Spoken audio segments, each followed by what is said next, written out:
મંગળવારે ગજાનન ગણપતિના દર્શન કરવાનો મહિમા છે, ત્યારે આજની આ સફરમાં આપણે મુલાકાત કરીશું સાબરકાંઠાના કડિયાદરા ગામથી 1 કિલોમીટરના અંતરે આવેલ સુંદર ગણેશ મંદિરના, કે જ્યાં ભક્તો ધરો અને જાસૂદનું પુષ્પ પાર્વતી નંદનના ચરણોમાં અર્પણ કરીને પોતાની માનતા પૂર્ણ થતી હોવાની રાખે છે વિશ્વાસ.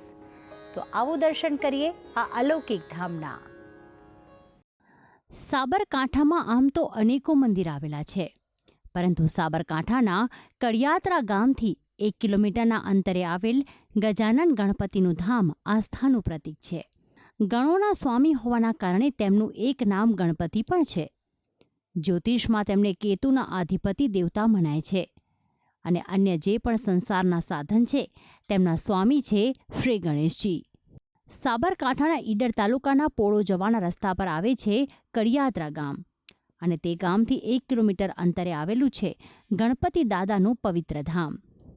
આ સ્થાનકે ગણેશજીની ખૂબ જ સુંદર અને જમણી સૂંઢવાળી મૂર્તિ બિરાજિત કરવામાં આવી છે. અહીંયા ગણપતિ દાદાના દર્શનાર્થે આજુબાજુના ગામના દરેક લોકો ઉમટી પડે છે.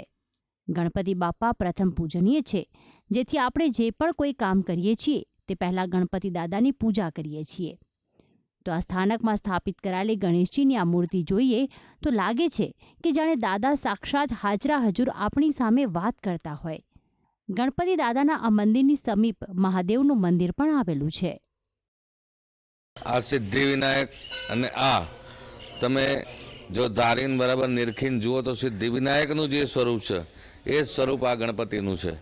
અને આ ગણપતિના દર્શન કરવાથી એના મંગળવાર અથવા બુધવાર ધરોની મારા અને જાસૂદના ફૂલ ચડાવવાથી લોકોની મનોકામના પૂર્ણ થાય છે. લોકો ચોથને સંકટ ચતુર્થી પણ ઉજવે છે. સંકટ ચતુર્થીના દિવસે દર્શન કરવા આવે છે. વિનાયક ચતુર્થીના દિવસે પણ દર્શન કરવા આવે છે. હિન્દુ ધર્મની અંદર ગણપતિ અને હનુમાનજીની મંગળવારના દિવસે વિશેષ પૂજા થતી હોય છે. એક માન્યતા પ્રમાણે આ મંદિરમાં ગણપતિના દર્શન કરવાથી અને મંગળવારે અથવા બુધવારે ધરો અને જાસૂદના ફૂલ ચડાવવાથી લોકોની મનોકામના પૂર્ણ થાય છે. તો ભક્તો સંકટ ચતુર્થીના દિવસે ખાસ આ ધામમાં ગણેશજીના આશીર્વાદ લેવા આવતા હોય છે. ગણપતિને ભાવતા લાડુ ચડાવવા અને તેમને ખુશ રાખવા અહીંયા ભાવિક ભક્તોનો જમાવડો થાય છે. આ ધામમાં અબાળ વૃદ્ધ સૌ કોઈ દર્શન કરીને ધન્યતાનો અનુભવ કરે છે. ગણપતિ દાદાના મંદિરના પટાંગણમાં શિવજીનું પૌરાણિક માલવણ મહાદેવ મંદિર આવેલું છે, જેના દર્શન કરીને લોકો ધન્ય બને છે.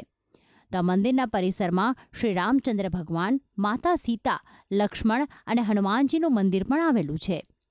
તેમજ ગણપતિ દાદા સાથે જ શિવ શક્તિ, હનુમાનજી, લક્ષ્મી અને સાથે જ ભક્તો આ જગ્યાનો અનેરો આનંદ માણે છે. આ સ્થળ સુંદર પ્રાકૃતિક વાતાવરણમાં વસેલું હોવાથી ભક્તો અહીં આવીને શાંતિનો અનુભવ કરે છે. કહેવાય છે કે ગણપતિ દાદા એ દરેક વિઘ્નોને દૂર કરી દે છે.